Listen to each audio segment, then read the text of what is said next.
ఎదురు చూడు. ప్రజల ఈ యొక్క తీర్పు ఎంత సూటిగా నీ గుండెను కొడుతుందో. అలాగే కళ్ళు మూసుకుపోయి ఒళ్ళు మరిచి ఇన్నాళ్లు ప్రజలను మట్టి కరిపించి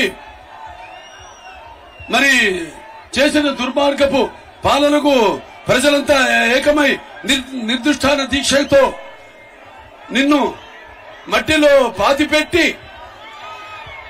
మీ ఉనికేంటో చూపించడానికి మీరంతా సిద్ధంగా ఉన్నారా లేదా? ఎంత అకుట దీక్షతో ఉన్నారా లేదా? అలాగే నరం అణువు ప్రతి రక్తపు పట్టు అతన్ని నీ అపజయాన్ని అంగీకరించి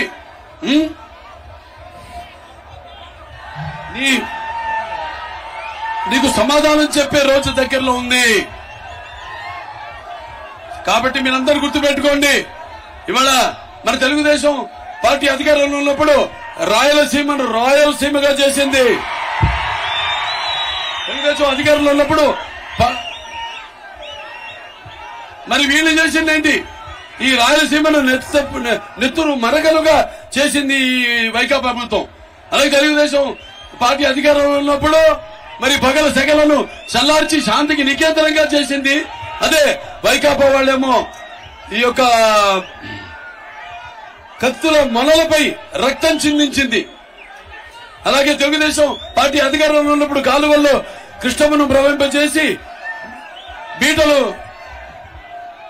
బారిన ఈ యొక్క రాయలసీమ బీడు భూములను సస్యశామలం చేస్తే ఈ వైకాపా వాళ్లు ముఠాకక్షలను పెంచి పోషించి ఈ యొక్క కాలువల్లో రక్త సముద్రాన్ని ప్రవహింపజేస్తున్నారని మీ అందరికి తెలియజేసుకుంటున్నాను.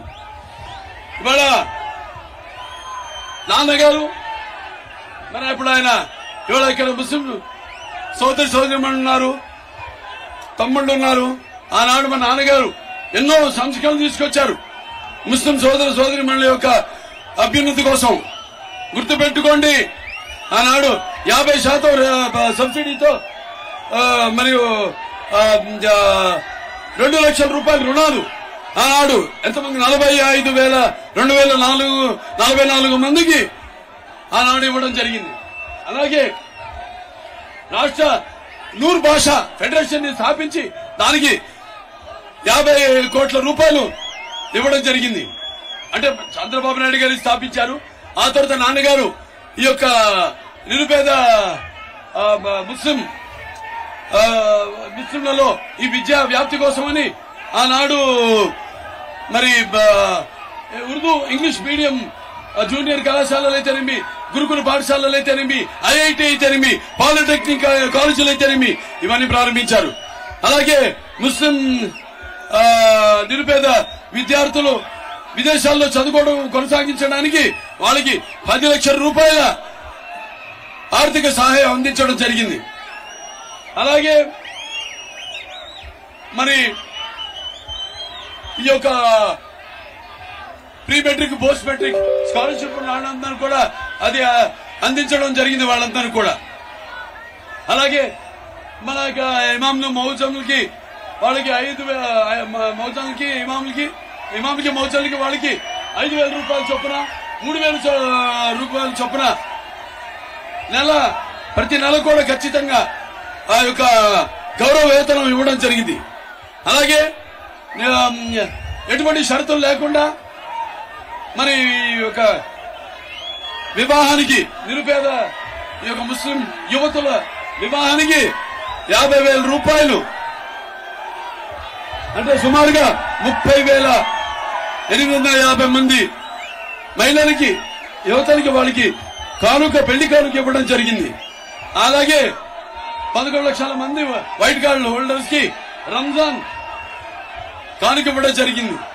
అలాగే అక్కడ మన నాంపల్లిలో హైదరాబాద్ లో ఉమ్మడి రాష్ట్రంగా ఉన్నప్పుడు 11 అంతస్తుల హజ్ హౌస్ నిర్మాణం చేయడం జరిగింది. అలాగే మన కడపలో ఇక్కడ లోకల్ ఇక్కడ కడపలో 25 కోట్లతో హజ్ నిర్మాణం చేయడం జరిగింది. అలాగే ఇక ముందు కూడా ముస్లిం వాళ్ళకి మైనారిటీస్ కి ప్రతి సంవత్సరం కూడా బడ్జెట్ లో 1,000 కోట్ల రూపాయల నుంచి 1,000 1500 కోట్ల రూపాయలు బడ్జెట్ అదనంగా మేము ఇస్తామని చెప్పడం జరిగింది మన మేనిఫెస్టోలో. అలాగే ఈ యొక్క దుల్హన్ ఏదైతే కానుకుందో దాన్ని 50,000 కాకుండా 1,00,000కి పెంచుతామని చెప్పడం జరిగింది. అలాగే ఈ యొక్క నూర్ భాష ఏదైతే ఫెడరేషన్ ఉందో దాంట్లో ఇప్పుడున్న 50,000 కోట్లు కాకుండా అదనంగా ఇంకో 50 కోట్లు 100 కోట్లు మంజూరు చేస్తామని చెప్పడం జరిగింది. అలాగే ఈ యొక్క ఏదైతే 4% రిజర్వేషన్ ఉందో ఉద్యోగాల్లో అలాగే చదువుల్లో వాటికి చట్టబద్ధత కల్పిస్తామని దానికి ప్రయత్నిస్తామని కూడా పేర్కొనడం జరిగింది. అలాగే షాదీఖానాలు అలాగే ఉర్దూ ఘర్లు వాటికి స్థలాన్ని కేటాయించి అలాగే అక్కడ షాదీఖానాలు గాని మిగతా పాత భవనాలు వాట్ల పునర్నిర్మాణం కార్యక్రమాలు పనులు కూడా చేపడతామని చెప్పడం జరిగింది. అలాగే ఇక్కడ ముందుగా ఈ కదిరి విషయానికి వస్తుంది. అలాగే ఇక్కడ చూస్తే మనం అటువంటి నేనేదైతే కదిరి గురించి పేర్కొన్నానో ఇక్కడ కదిరి యొక్క మౌనోత కదిరి యొక్క నియోజకవర్గాన్ని జగన్ రెడ్డి అభివృద్ధికి ఆమడ దూరంలో ఉంచారు. గోరంతా చేసి కొండంతగా చెప్పుకుంటున్నారు.